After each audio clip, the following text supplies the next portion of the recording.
Hello, everyone. This is your host, alexbalgood, and this is Leap of Health. And today I am super excited to have Amber Hargroder. She's a herbalist and she has a background with the quantum biology and apitherapy, which is the healing medicine of the honeybees. And we love honeys here on our show and everything that has to do with the sun and the light and the air, because I think, going to the basics is what makes us humans, is what heals us, is what makes us happy, and all that. But before we get into, the bees and what you're doing, tell us a little bit about yourself and how you got to be you in this moment. Well, that would be a very long conversation. But I mean, my mom was very interested in alternative health. Whenever we were kids, we'd go to the pediatrician all the time, and we were constantly being put on antibiotics, and then we just seemed to get worse and worse. And so my mom kind of took life by the reins and was like, no, we're going to go this way now. So, and my mom's a big researcher and she's self-taught in so many different fields, basically. But yeah, she got me into that. And then I was living in Chicago for a while. I was doing theater and then I ended up working in startups and it's been a crazy ride. But I had a co-op in my local neighborhood or in my neighborhood that had a wall of medicinal plants. And I never heard of most of these, like meadowsweet. They weren't like your normal plants that you hear about, like maybe stinging nettles or chamomile. It was like really obscure plants. I was like, I got to figure out what these are. What can I do with them? At the time, I was struggling with acid reflux. And I was just trying to find anything to make that pain go away. And I had numerous doctors tell me, just get on, I think it's Zyrtec. No, it's not Zyrtec. That's for allergies. But there was some sort of over-the-counter The drug. purple bottle. I can't Yeah, remember something it like was. that. They were like, you're going to be on this for the rest of your life. And I was like, I don't think so. That sounds terrible. And then now there's all these ads on television. Like, if you got cancer during this time using this product, I'm like, thank God I didn't listen to you. Like, Yes. so I kind of fell into herbalism that way because I had a specific problem I was trying to solve. And then eventually I left Chicago to come back to my native South Louisiana and I started studying herbalism more in depth. And we have a lot of healing traditions here in Louisiana. We have, and I always say this word wrong, which is weird because I studied French for years, but it's the traiteurs. It sounds like traitor, but it's really healers.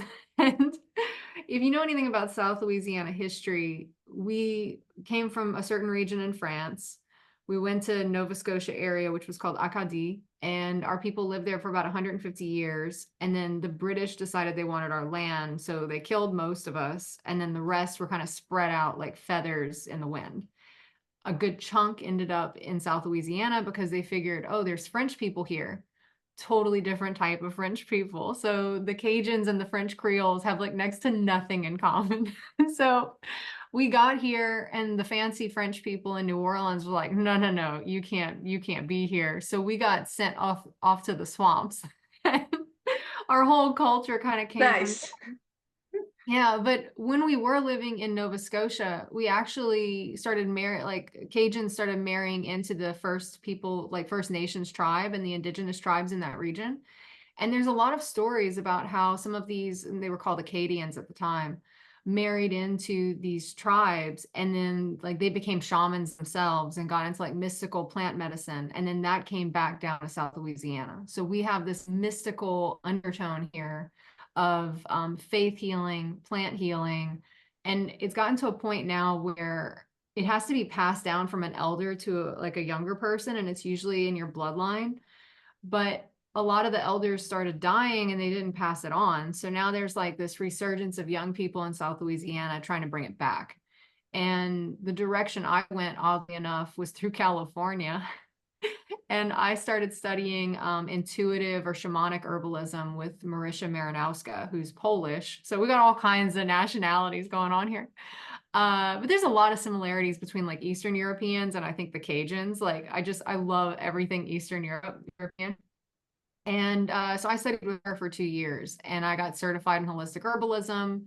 And then I went on to study honeybee medicine, apitherapy, bee mysticism with Ariella Daly for about a year. I got into quantum, I got certified, I was mentored by Carrie Bennett. So it's just kind of been this weird flow, you're just like going with the bends in the river and seeing where it takes you kind of thing. No, that's great. We sometimes I feel like we do all these things, like, we don't know where we're gonna end, but we end in the perfect place. Oh yeah. And I struggle with that because I'm so like, no, this is my plan. I'm gonna control every step. And then the universe is like, ha, okay. Like you think that. Like, just kidding. You're gonna make a turn here Yeah. because this is where we need you to go. No, I think it's Yeah. great. Oh, I go think ahead. it's great. It's you're going through all this learning experience, but I felt like at the end it's the same thing. Like, it's the same place where you started, with maybe like a different name or a different look, but it's kind of like part of everything. It's like the missing pieces that you needed to be a whole, pretty much. So I think it's Yeah. just it's kind of amazing. Well, and Um, I remember some of my best memories from childhood were just outside in the woods, like looking at plants. My mom did a lot of interior design and landscaping design. So, I mean, I spent a good chunk of my childhood in plant nurseries, and they were just the most magical places to me. Like, I was obsessed with the seed packets, but even just being left alone and just wander around the fruit trees, like it was just so like that was the highlight of my childhood, really. And that nursery that holds so much meaning to me has since like gone out of business and now it's just like a bar or something right there. Like this is so depressing. oh But no. for a fleeting moment, it was magical. So Still magical. yeah. But no, that's awesome. And that gets us to the bees. I feel like bees are very underrated. People, I feel like they're not fully in the understanding how important are bees. Not just for medicine, which we will be talking about, but just in general, how bees are so important to just the earth in general. Tell us a little bit about that before we go into the medicine that you do. Well, I didn't really know how medicinal bees were initially. So again, I'm in South Louisiana. There's a tie to the Merovingian line, which had the emblem of the bee. That's an old French bloodline. Napoleon, when he became emperor, he took on the emblem of the bee. And it was supposed to be like the symbol of the meritocracy and all this, we're a hive. We all have to pull our weight, like that kind of view. And so, I mean, I've been surrounded by bee symbolism my whole life. And, my mom would always decorate. This is a very French style, especially in interior design. We'd always have bees everywhere. And I was drawn to them. And then my like first real love was ancient Egypt. So there's lots of bee symbolism that come from there. So again, bees have been with me forever, but I didn't really get to know them until I started studying with Ariella Daly, and she had done a guest lecture at School of the Sacred Wild on bee medicine and the connection between bees and plants. And there is like an electromagnetism going on between them. Like the flower calls in the bee. So the bee already knows where the flower is in the landscape. They know when that flower is going to be at its peak ripeness. And that's when they go to collect nectar and pollen and make different medicines. So there's really a deep connection between bee health and plant health. So if you have plants that aren't healthy or they're struggling in your environment, the bees won't even visit them. So you won't get that pollination going on. They only want the best of the best. I mean, I've compared them to like Michelin starred chefs. They're like, we're not just going to get the bruised tomatoes. It has to be the best. Right. Yes. So, bees have this deep knowledge of their area. And, people I think use honey, especially when they have allergies. So like in the spring, they might, start consuming honey because they're like, oh, it's going to help me. But we never really have a conversation about why that is.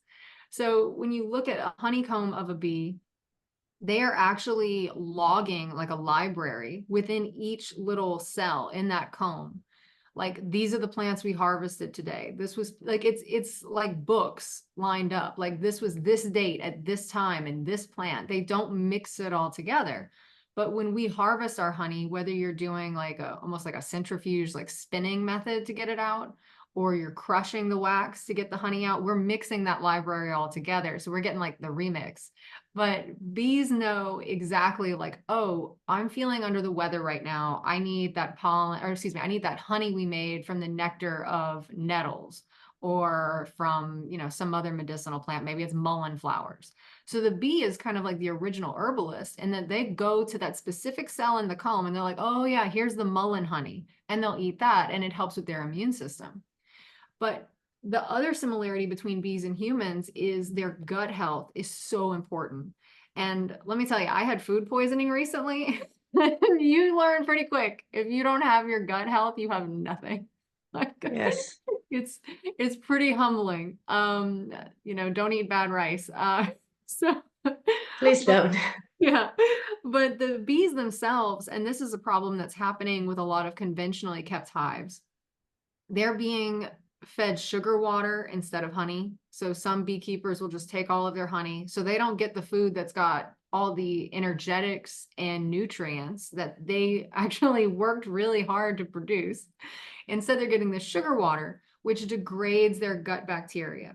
And when they're feeding their babies, which are called pips, in the cell as larvae, or excuse me, as they're growing up, they're getting fed this pollen. There's multiple nutrition phases they go to, but let's just stick to the pollen. The maiden bees will mix like gut bacteria with that pollen and ferment it before they feed it to the babies. So they're basically inoculating their young with gut bacteria. Now, if they don't have good gut bacteria, like they got leaky gut syndrome or something, it's just like a cascade of failure all the way down because they just get weaker and weaker and weaker. And then, you have bees in industrial agriculture where they're only fed one type of food. They're not able to go forage for medicinal plants. And bees will forage within a 5-mile radius of where they live. So if they only have almonds, they're going to be extremely limited in what their nutritional profile is. And you can see that in humans today as well. I mean, how many people eat the same thing every day? Like you Mhm. don't get any diversity, you don't have good gut bacteria.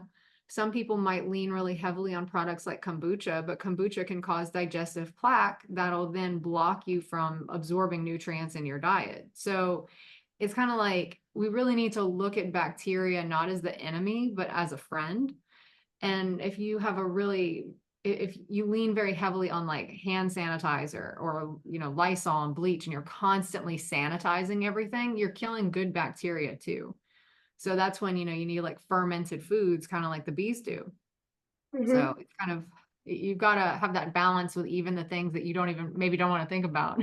You got to be a little gross to be healthy. To be healthy. Yeah. Everything There in it is. moderation.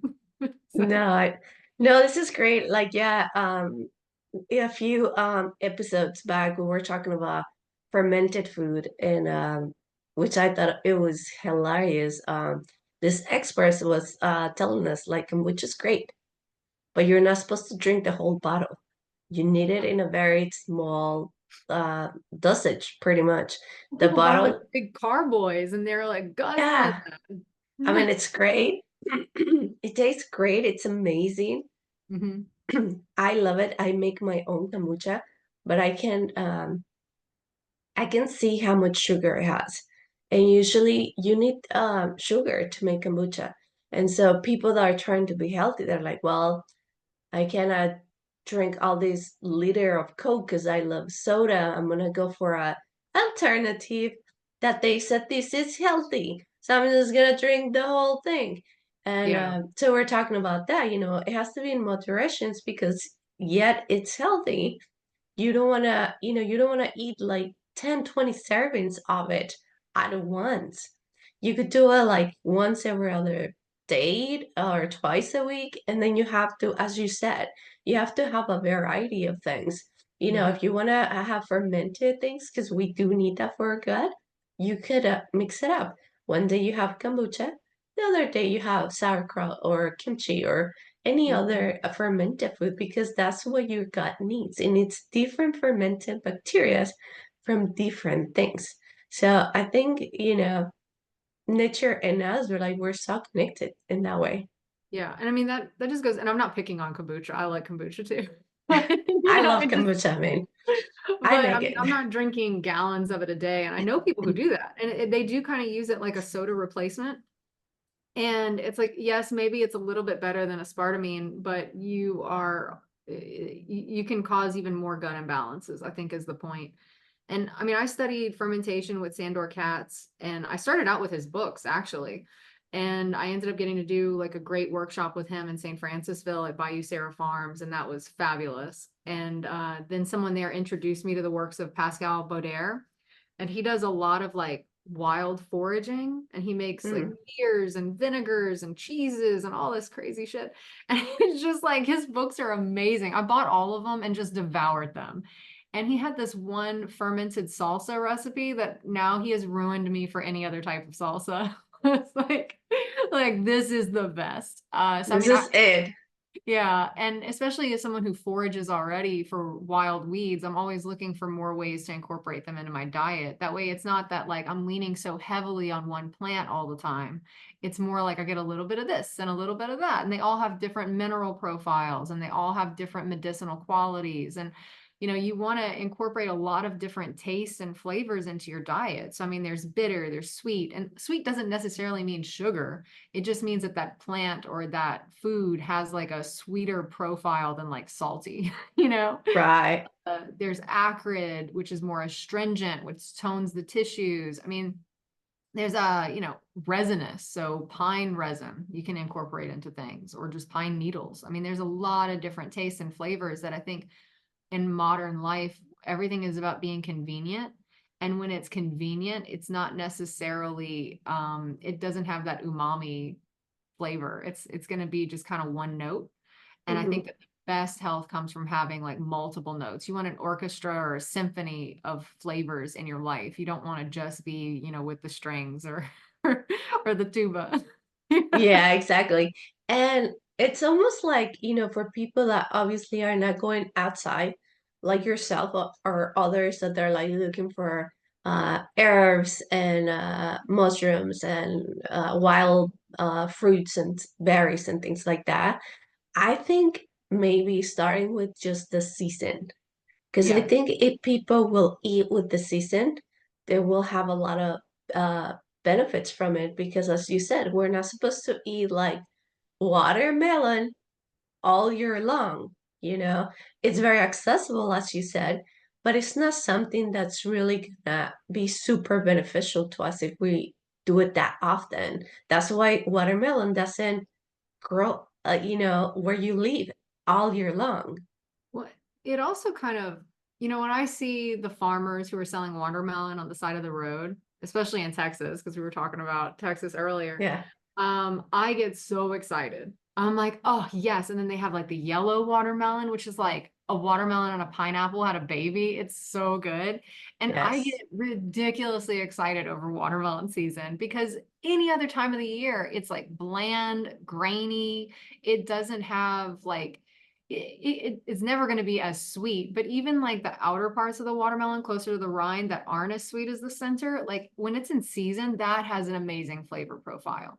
So, there's a couple of things when we talk about the seasons. So, when it comes to food, you want to eat stuff that's grown in the light that you're in. So, it is going to have the same light signature that your body is receiving from the sun. So, I try to source my meat from local farmers because I know that animal lived in my light. And so it's not like coming from Argentina or something. It's like here. And I also get the bonus of supporting local people. But fruit. We have a peach season. North Louisiana and Ruston has amazing peaches. Like, oh my God, when they're in season, like I eat so many peaches. So Right. it's just like, and you can make so many things with them too. So it kind of adds like the element of scarcity kind of brings more joy when it is available. Whereas when you're at the grocery store and you're like, oh yeah, peaches, I guess I'll get some of those. And then they don't taste like anything. And so you don't get Mhm. excited about it. You're like, oh, I got to eat this fruit because it's supposed to be good for me. And, right now it's very cold. It's winter season, at least in the Northern Hemisphere. So we're not supposed to be eating a ton of fruit. We're supposed to be eating slow cooked meals. If you want sweetness, you go for root vegetables. This is the time of the crock pot. Like, and then Yes. summer, it's a time for watermelon, lemon, peach. And all of those plants and foods are called refrigerants. And so you have a lot of heat, you're hot, you eat something like a peach, and it calms down that heat. And you can look at that same pattern when someone has a histamine problem, or they have what's called the hot or the heat excitation tissue state. Their cellular activity is too robust. Too much is going on. So they're hot. And they've got irritation, and they got red cheeks, and their tongue is red, like their body is too hot. So then you would give them something like watermelon, peach, hawthorn, which is also cooling. You want to aim for those refrigerants. Cucumber is a great one, just off the top of my head. And so that's the time when you would want to use those. The body is too much in a summer energy, whereas you have someone in a cold tissue state where they don't have enough cellular activity and they need warming. They need, richness in their life. They need to get their cells back online, right? You're too much in a winter energy. So you need the warming stimulants, which are a lot of the kitchen herbs like cayenne, turmeric, ginger. Those are all super warming and stimulating, and like get the cells to be like, oh yeah, we got this. Let's go. You want to sweat, as opposed to too much summer. You're sweating way too much. You're losing all of your minerals. You're on a Either way, you're on a bad path. You need to be Mm-hmm. balanced. But that balance comes, I think, from understanding the seasons and then incorporating them into your daily life. Like, we look at it just as like spring, summer, fall, winter, right? So spring, we're waking up from the winter. We need bitter greens at that point to wake up our digestion. That's the time of kind of salads. You want to like get those bitters going. You want to get your liver and gallbladder like fully functional. You go into summer, that's the time of doing. So, it's a lot of sugary things like fruit, like we were talking about. Fall, okay, time to like rein it back in. We got to harvest, finish up whatever you got going on. It's time to start resting. So fall, you start going more into like roasted meats, if that's what you're eating. You want to go into more nervines and relaxing foods. And then winter is a time of sleep and dreaming. And that can be broken up throughout the day. So you have spring is the early morning hours. Summer is the middle of the day where you're doing the bulk of your work. Fall is after sunset, where it's time to shut down your computer and like, turn off the blue light, like sit by the fire or something. Have a nice cup of tea, eat your dinner, spend time with loved ones. And then winter is the time to sleep and dream. And that's where you get your strength from for the summertime, is not through doing more, it's through resting. Mm-hmm. So that's a very long-winded way to say that the seasons are more important than I think we give them credit for, especially in our health. Just that type of balance that we're missing in modern life. Yeah. No, but I think just the way you explain it, I think it's needed. People forget that that's how we work. That's how we function the best. Mm-hmm. You know, um, through just like the seasons, in the morning, in the afternoon, at night, and the rest time. And we don't do that. That's why a lot of us suffer of illnesses because we're our most peak starting at 8 p.m. We don't go to bed until 11:30 or midnight or whatever. So now we have um crash or balance even in a day. We're not even talking in a season. And if Mm-hmm. you keep doing that, it just gets crazier and crazier. So I think it's super important to just have that reminder all the time of like, wait, uh, not supposed to be doing this. It doesn't feel good. It's not aligned with life, with my health, with the seasons right now and stuff. So I think it's great. Like I loved how you explained the whole thing. Well, a lot of these are the way that we kind of got off the rails happened about 150 years ago, with more industrial systems taking over our healthcare system. It took over our education system. The whole point was to get people not to think or to be intuitive, but to basically be machines. And if you look at it, I mean, you can trace like AI's existence back to we want better machines than humans. But the whole premise was humans are machines. And so you're going to work on a conveyor belt. You just need to follow instructions, be able to do your little checklist. And we want to keep you in that summer energy for as long as we can. I mean, human resources are called that because you are a resource. And so your energy is a resource to a corporation or any industry that you're working in. And I mean, that's kind of a dark, ominous way to look at it, but that's kind of been the trajectory that we've seen. And when we look at how healthcare has evolved over that time period, it's not to improve your health or to get you more in alignment with the seasons. It's to keep you in that conveyor belt mentality. And so that's why we don't treat root causes. We just treat symptoms, because if the symptoms go away, you can stay on the conveyor belt and Mhm. keep putting widgets on whatever.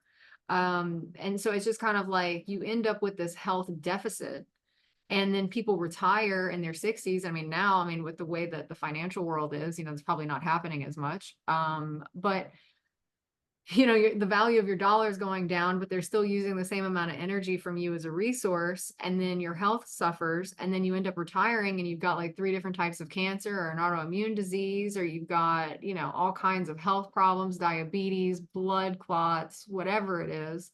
And it's because you had all of these warning signs throughout your life that things were kind of getting off track here, and you weren't able to rest and address them. So you just kind of like popped a pill and kept going. And then that Mhm. that has damages down the road.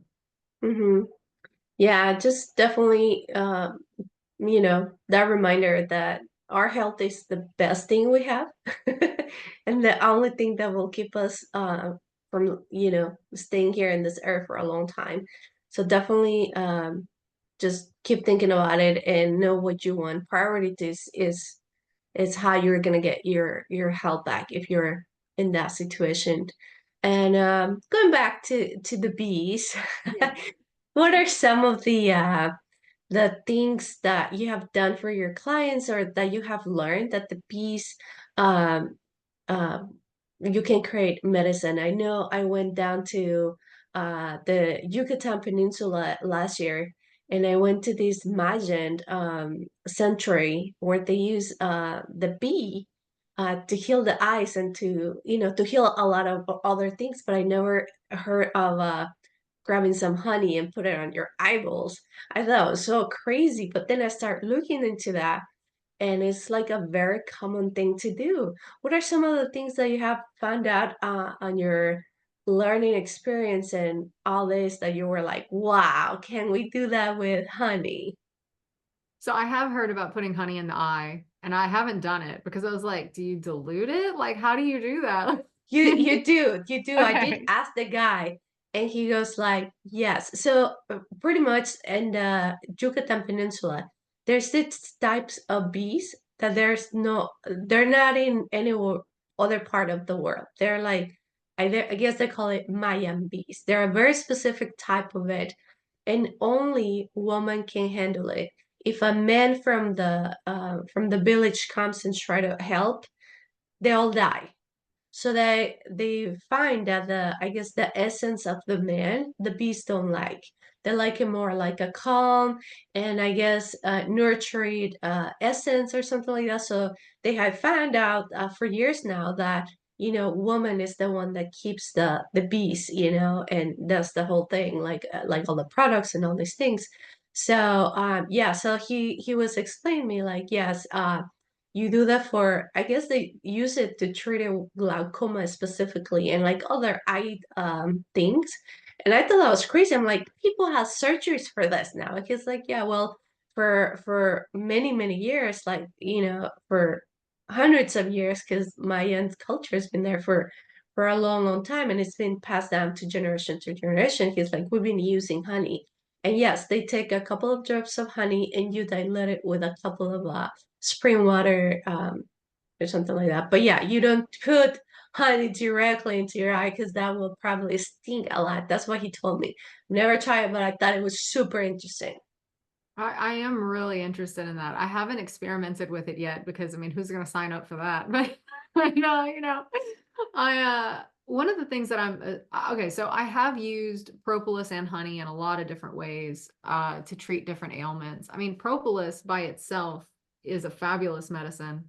especially if you have laryngitis or a sore throat. If you're going to use a propolis tincture, you just put 1 drop on the tongue, and you can do that a couple of times during the day, but you don't want to put like 10 drops on the tongue. But with that 1 drop, you're getting all of the aromatics from the trees that they harvested resin from. So maybe let's say it's pine. So you'll get kind of like a pine resin like dose at the same time that you're getting bee medicine from it. So it's a combination of plant and bee, which is a beautiful thing with all of their products. Uh, yeah, I mean, that's such an interesting one of my things that I'm experimenting with right now is Rudolf Steiner had said something about how honey offers a hexagonal force to the body, or it imbibes it with a hexagonal force.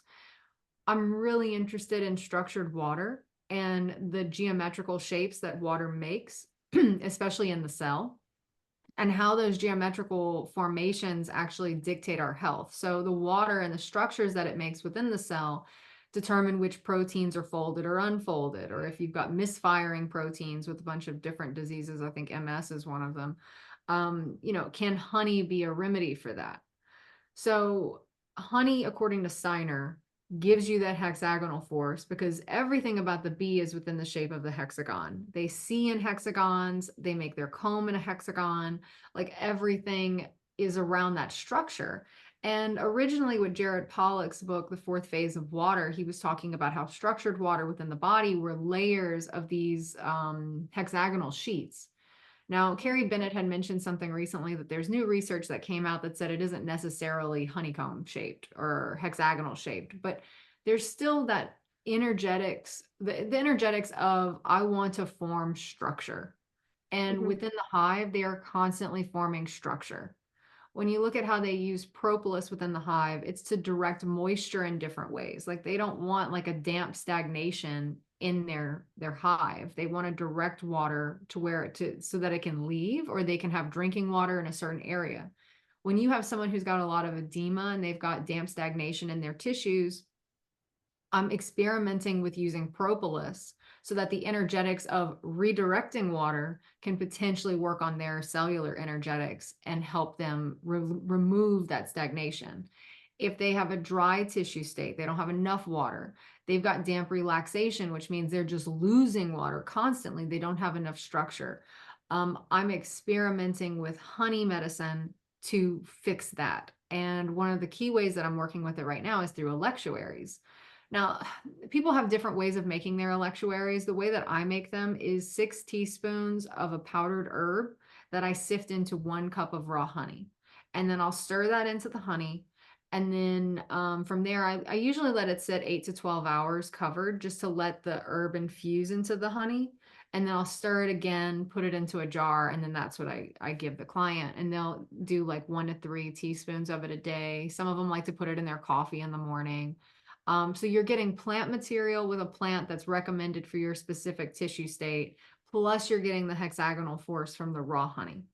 So right now I've seen really good results with that. Like I have one client who's bordering on a cold tissue state. It's more like damp relaxation where he just can't hold on to fluid. So he's drying out. So he wanted cayenne for the winter. So I made like a hot honey blend with like cayenne and ginger. And I mean, it's hot. It's a very hot honey.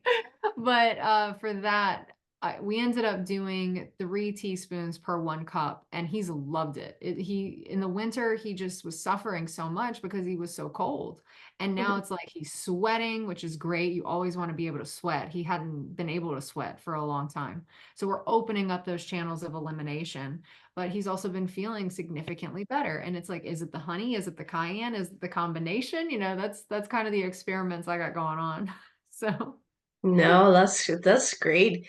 I mean, honey has to be something, right? As you mentioned, Egyptians were using it, the Mayas were using it, the Maori village in New Zealand been using it for a long time.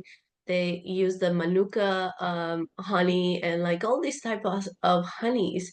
I mean, yeah, all these cultures have been using it for many, many years for healing purposes. Well, and it was considered sacred for in Right. all of those cultures. And then now when you look at conventional beekeeping, we've kind of taken spirituality out of the hive. We're killing the male bees, the drones. So those are like the shamans of the hive. A lot of conventionally kept bees, those are culled because they don't want them to consume the honey. And so the hive is kind of in this spiritual void at that point where they don't know what's going on and they've lost their sensory organ, which is another role that they fulfill. And then the honey that we're eating, the quality is going to go down even further, over time if the honey is taken from the bees and they're fed simple syrup, basically, just sugar and water. So any honey that they make is going to be terrible. And then there was an article that came out a couple months ago that like 70% of honey on store shelves is adulterated. Like it's just mixed with high fructose corn syrup or simple sugar water. So Hmm. there's clearly some multiple problems here in the product line process. And that's why I tend to buy honey when I do buy honey from local farmers who actually care a lot about their bees.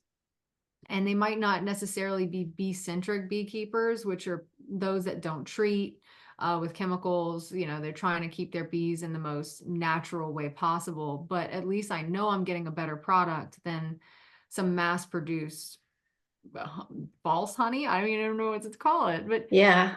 you go to a And Whole Foods or something, there's all these bee products now. Like, where did that come from? What bees made that? Like, how do I know that this is good? Did you yeah. torture these bees? Like, what happened here? It's, Yeah, no. yeah, It's so many. And the thing is now, the food industry is so crazy right now. You could get honey from all these type of places too, from all around the world if you will. But yeah, there I think I read the same article too, and there were also or I don't know if it was in a different one, but they were also giving tips on how to recognize real honey, on how you could put it on a cup of water and see if it melts or if it stays on the bottom. If it stays on the bottom, it's real honey. If it starts like diluting, then that's when they're putting all this crap in it. But yeah, I thought it was so ridiculous. I'm like, you cannot even trust, buying some honey for your tea at the store because it's probably not honey. But that goes back to our crazy food system that we want everything quick, we want everything now, and we're willing to pay for nonsense, right?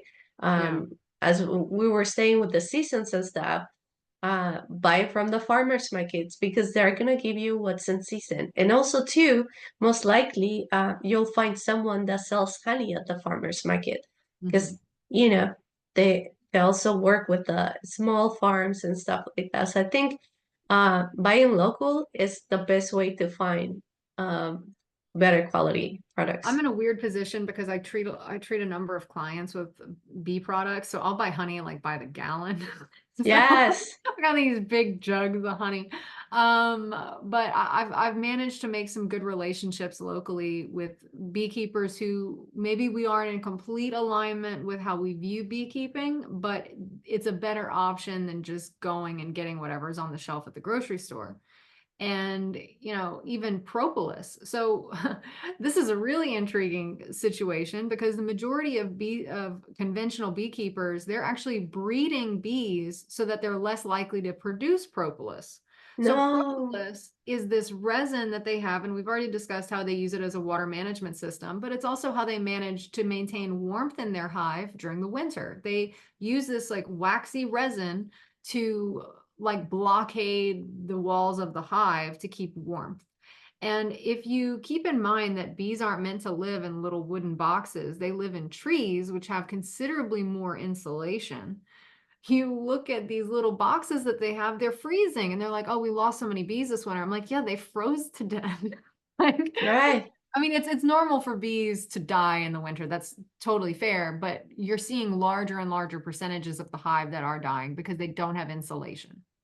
So when they breed the bees to not make propolis, they're not making the propolis. Their hive is colder. They're having to huddle more in the winter to get by. And then you took all their food and gave them sugar. Like, Why?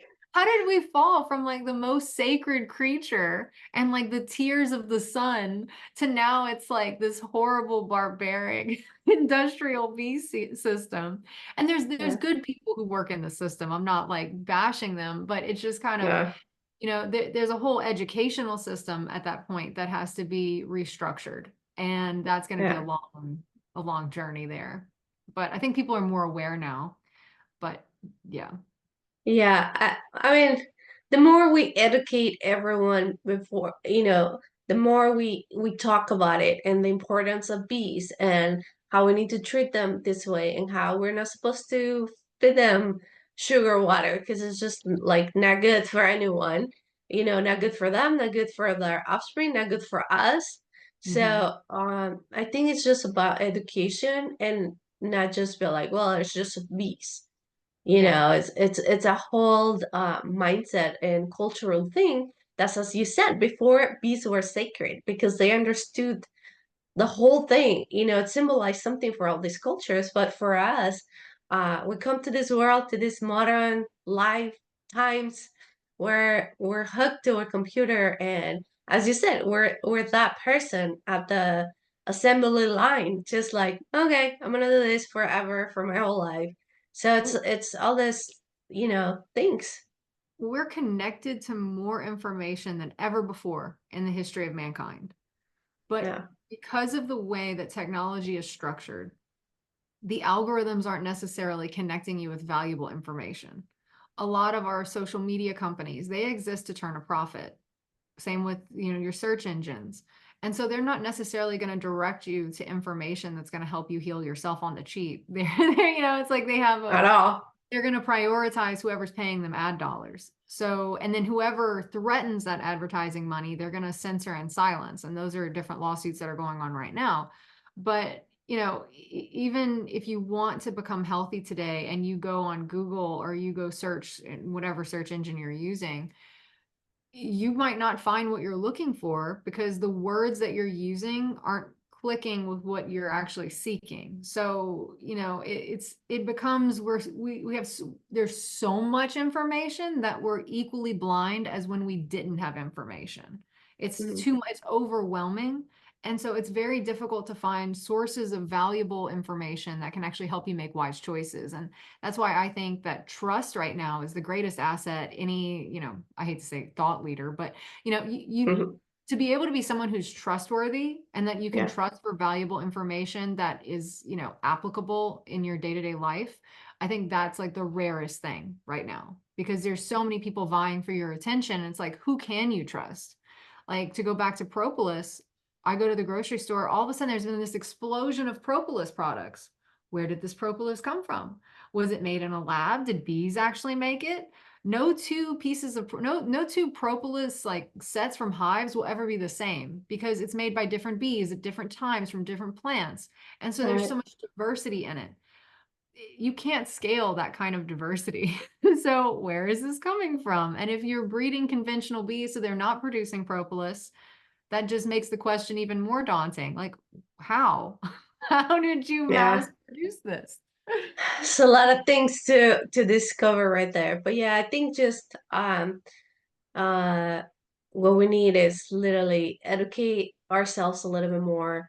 Try to find good sources because, as you said, there's a lot of out there, but some of them might be telling you what it is. Some of them might be guiding you to something that is not. So, yeah, trust right there. You hit it on the nail. It's kind of hard.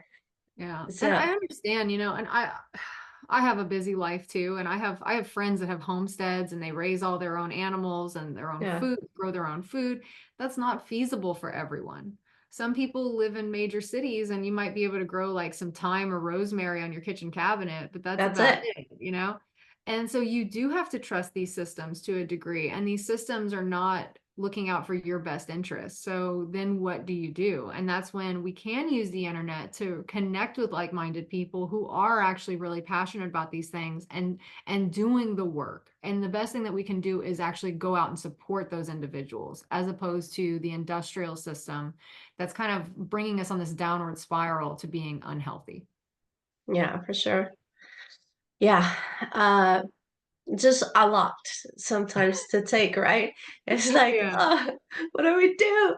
We're in a bad place, but we're in a good place because we could definitely change things around. So I Yeah. think I'm always like hopeful because, as you said, you find people that connects with you, aligns with you, whether it's in any industry, farming, food, be anything, right? Anything that you want to connect with like you could find a good community for it if you really do it. Well, if you look at the way that the hive works, yes, there is the queen, but she's not like a monarch. She's just the fertility aspect, like Hmm. reproductive force of the hive. But everyone within that hive has a role to play, and the bee itself isn't the organism, the hive is. So if we look at humanity as a whole, that we are a united hive, let's say, and maybe we've got this beekeeper who's like messing Yes. with us and making our lives a little bit more difficult than it needs to be. We can regenerate, we can swarm, we can get away, we can go build our own little thing somewhere else. Like things are always changing. And I think today marks like the entrance into Aquarius season, and like Pluto is moving into Aquarius or something like that. I'm not the best with all my planets, but that's a time of abrupt change. And Aquarius, that, we talk about the age of Aquarius sometimes, but I think it's more just like, let's get excited about the possibilities of what can be in front of us, because it doesn't have to be that, oh, everything's horrible and we'll never escape this situation. Everything is cyclical. I mean, even if we look back to ancient Egypt, there were so many different periods of time over thousands of years. They had good times and good pharaohs and bad pharaohs. And they'd have these intermediate periods where they were trying to figure things out and everything was just chaos. And I mean, maybe we're in one of those intermediate periods right now where things are shifting and changing, but those shifts don't happen in a graceful way. Sometimes change can be messy, and it forces us to look at really difficult truths. And when we Mhm. look at the situation that we're in right now, the path that we've been on in the entire scope of human history, it's been like a second. It's been 150, 200 years, maybe 300 tops. That's nothing. Like bees have been Absolutely. bees have been around longer than humans. So you look at fossilized crabs, they look exactly the same as they do today. Like our understanding of time is so skewed. Like a tree that's 300 years old looks at time in a completely different way than we do. And so when we get depressed, like there's no hope, it's like, actually, no, this is just like a blip on the radar. Like if we choose to manifest something different, we can do that. We can detach from these systems and find a better way. And we need to find a path that lets us use all of the information we have access to make it work for us. And I think Mhm. that's the lesson of the bee, that we can regenerate, we can have a rebirth. It may not be the easiest thing in the world, but it's possible. Yes. What do I say after that? That's great. No, I thank you so much for joining us in this conversation today. I mean, this be conversation, it's it could happen for hours and hours because there's so much to say about the bees. Honestly, that's one of our treasures in this earth that helps us eat. And it's a very important component in on earth and for humans and for healing and medicine and all this that we still yet to uncover a lot of it. So thank you for being here today. Is there anyone that would like to say before we go? Well, thank you for having me.